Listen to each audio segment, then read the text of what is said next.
Numbering जो रही है वो हमने ऐसे बनाई। देखो 1 1 0 1 0 1 4 4 0 4 0 0 4 4। 0 4। लेकिन इसके अंदर लेकिन इसके अंदर हमने नंबरिंग दूसरी डाल दी 9 9 9 9 डिफरेंट ईयर का, क्योंकि ये डिलीट हो क्योंकि ये गया था। डिलीट हो गया था। इसीलिए इसीलिए जब भी आप अपने सरवटर को एंट्री पास करते हो, कभी भी कभी भी चाहे आप किसी के लिए वो कर रहे हो, वो क्या कर रहे हो, बोलते क्या हैं, बोलते नंबर रेंज हैं, बना नंबर रहे हो। रेंज बना रहे हो, आप सीओ के आप लिए बना सीओ रहे के हो, लिए बना रहे एसेट्स के लिए हो, बना एसेट्स रहे के हो, लिए बना रहे हो, पेमेंट टर्म्स के लिए बना पेमेंट रहे हो, टर्म्स के लिए बना रहे हो, वेंडर के लिए, कस्टमर के लिए, कस्टमर के लिए, पेमेंट के लिए, पेमेंट के लिए, राइट, आप राइट, आप क्रेडिट मेमो के लिए बना रहे हो, किसी भी चीज़ के लिए आप बना रहे हो, तो वो तो वो तभी पॉसिबल है जब आपने जब आपने अपनी नंबर रेंज को इंटीग्रेट तो करा होगा, लेकिन उसको नो करना है। यस करोगे तो यस करोगे तो होगा कि नंबर रेंज आ जाएगी। लेकिन प्रॉब्लम क्या होती है अगर कि अगर वो मिसिंग है तो वो आपके पास मिसिंग ही रही, और डिलीट करने से आप उसको डिलीट नहीं कर पाओगे। अगर कोई इसको डिलीट करना चाहे, मैं यहाँ पे राइट क्लिक करता हूँ, मैं डिलीट का बटन दबा दूंगा, डिलीट ही नहीं डिलीट ही नहीं होगा। देखो हो रहा है, देखो हो रहा है, देखो मैं क्लिक कर रहा हूँ, नहीं हो रहा है। क्यों? क्योंकि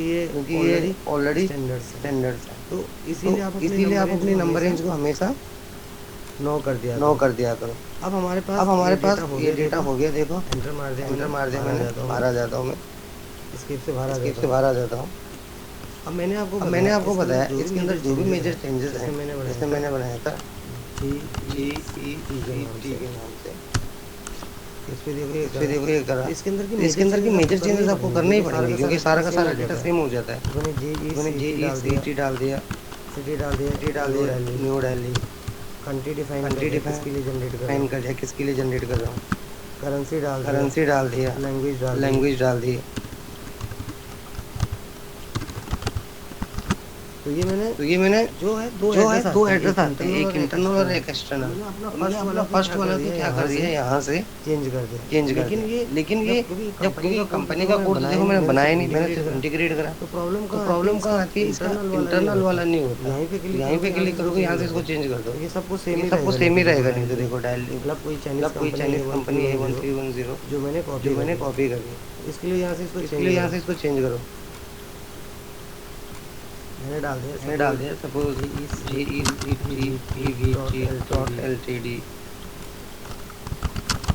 न्यू दिल्ली इसको हटा दिया, यहाँ पे पोस्टल कोड डिफाइन कर दिया, हटा दी यहाँ से।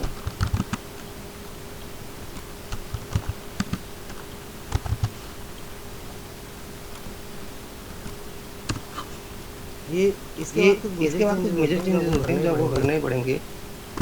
अब इसको हटा के सेव करो। तो ये हमारा पहला काम होता है, राइट। ये हो गया। अब हमने क्या करना है, अपना यहाँ पे क्रेडिट कंट्रोल एरिया डिफाइन करना है। क्रेडिट कंट्रोल के एरिया डिफाइन करने के लिए यहाँ पे एक ऑप्शन होगा, मतलब जहाँ से हमारा कंट्रोल हो रहा है सारा डेटा, राइट। इस पर क्लिक कर लो, चल रहा इन्वेंट्री बना लो। मैंने डाल दिया GECT के नाम से करेंसी डिफाइन कर दी, और कुछ लिमिट डिफाइन करना चाहो तो वो कर सकते हो, credit limit, otherwise non needed. आप मतलब मैंडेटरी फील्ड नहीं, आप बिना उसके भी सेव कर सकते हो। यहाँ से मेरा सारा क्रेडिट कंट्रोल एरिया डिफाइन हो गया, लेकिन इसकी डिस्क्रिप्शन में आगे डाल नहीं पाऊंगा यहाँ पे। इसके लिए मुझे क्या करना पड़ेगा, पोजीशन पे आना है, GECT डिफाइन करना है, यहाँ पे आप डालो credit control area for GECT company. देखो आप ऐसा नहीं कि आप इसी में इंटीग्रेट करो, आप उसमें भी इंटीग्रेट कर सकते हो। आपकी स्टैंडर्ड कंपनी चल रही है, बस किसको यस करना किसको ना, वो आपको समझना है। ओवरलैप नहीं होना चाहिए।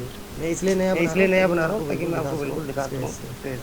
अब आपको यहाँ पे किसके अंदर जाना है, यहीं पे एक ऑप्शन दिखेगा आपको, बाहर आ जाएगा, यहाँ पे दिखेगा कंट्रोलिंग। तो कंट्रोलिंग के अंदर जाओ, मेंटेन कंट्रोलिंग एरिया पे जाओ, और मेंटेन कंट्रोलिंग एरिया को यहाँ से कंट्रोल करो।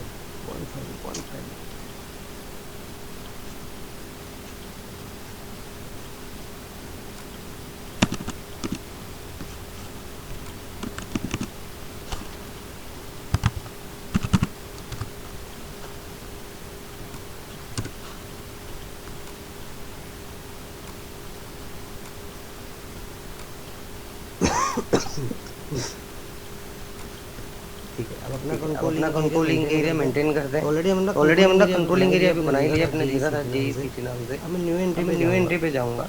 यहाँ पे देखो बहुत सारे ऑप्शन आएंगे। कंट्रोलिंग एरिया पहले पूछेगा अभी हमने बनाया, मैंडेटरी है। Name person assign credit control area, currency, उसका चार्ट ऑफ अकाउंट, उसका क्योंकि मेरी कंपनी है मैंने ऑलरेडी इंटीग्रेट कर ली है, लेकिन मुझे उसको अपने सर्वर पे डालना कैसे पड़ेगा, क्योंकि सीईओ देखो कंट्रोलिंग का काम ही क्या है, लिंक करना। फाइनेंस को डेटा को कैसे लिंक करना है, उसकी कनेक्टिविटी यही तो करता हूँ। क्या करता है ऑलरेडी यहाँ कनेक्टेड हो रहा है। देखो आप ध्यान से देखना, यहाँ पे controlling area equal to company को इस पे क्लिक करना है। कंपनी का कोड अभी हमने बनाया GECT के नाम से, एंटर मारेंगे। अगर एंटर मार के सारी डिटेल्स इसमें ऑटो फिल हो रही तो सही है। सारी डिटेल्स ऑटो फिल हो गई। करेंसी आ गया, कौन सा करेंसी आ गया? Company code automatic. करेंसी भी आ गया, कंपनी आ गई, चार्ट ऑफ अकाउंट आ गया। फिस्कल ईयर वारंटी इसने K4 दिए। तो मेजर चेंजेस जैसे मैंने बताया, आप करना चाहो तो कर सकते हो। ये आपके पास ऑप्शन होता है। अब इससे आप क्या करो, क्योंकि हमारे पास ऑलरेडी सारी चीजें, अगर आप E3 डालना चाहो डाल सकते हो। इसको मैंने यहाँ से सेव कर दिया। अब अच्छा यहाँ पे एक फील्ड रह गया, कंपनी कोड एरिया। तो यहीं पे वो सेकंड वाला ऑप्शन होता है, पहले वाला controlling area same as company को। तो कंपनी के कोड के according controlling area equal to company को, इसका यही मतलब है। तो हम यहाँ पे क्या करते हैं, इसको सेव कर लेते हैं। अब इसको ये सेव कर दिया हमने। अब हम क्या करेंगे? हमारा दूसरा काम है अपने कंट्रोलिंग एरिया को मेंटेन करना। कंट्रोलिंग एरिया बन तो गया, लेकिन किस ईयर के लिए बना है, कौन से प्रोजेक्ट होंगे, किस प्रोजेक्ट को हमने एक्टिवेट करना है, ये सारे ऑप्शन आएंगे। तो कैसे चलेगा? इसके से बाहर आ जाओ। यहीं पे आपको इसको बंद करना है। यहाँ पे बंद करना है। देखो यहाँ पे एक ऑप्शन है कंट्रोलिंग का, यहाँ पे क्लिक करो। जनरल कंट्रोलिंग पे जाओ, ऑर्गेनाइजेशन पे जाओ, मेंटेन कंट्रोलिंग एरिया पे क्लिक कर लो।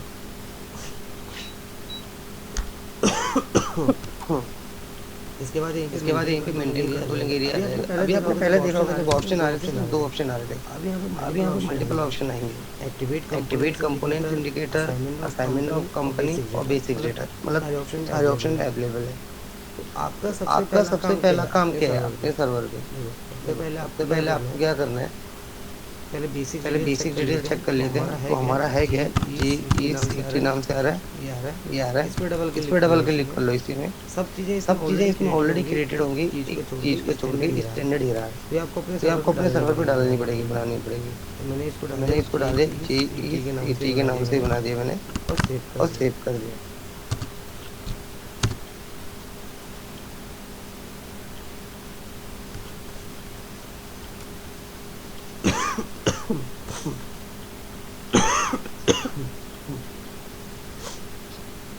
ठीक है। अब इसके बाद हमें क्या करना है?